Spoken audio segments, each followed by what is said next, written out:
So, hi guys! Welcome back to my channel. This is Case Bernardo. So, ayun, kwentahan ko kayo yung update sa aming life here and yung update sa pagpunta namin sa Parasan ni Diwata. So, ayun, kwentahan ko muna kayo bago kami makarating doon.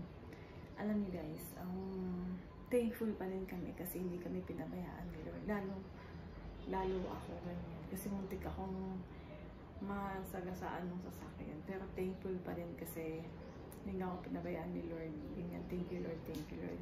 And alam nyo, parang doon sa gulong na lang pumunta yung Kamalasan. Ganyan. Kasi yung sinakyan namin is naplatan.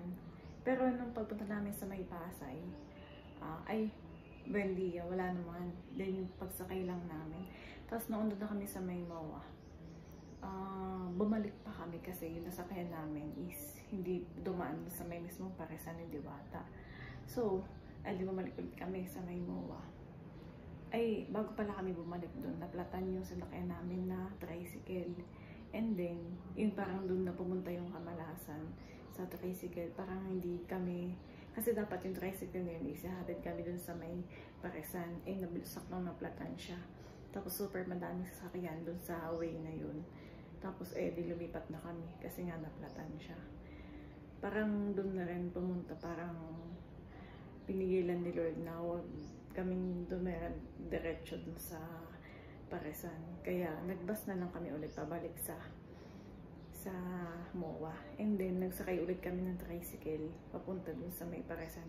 So, pagdating namin doon sa May Parasan, di ko kasi alam kung saan ako tatawid kasi dito ako sumakay. Doon ako sa may mismong harapan ng tricycle dumaan. Biglang gumanon siya. Buti na ipreno. Thankful pa din ako kasi walang nangyaring masama sa akin. So, ayun.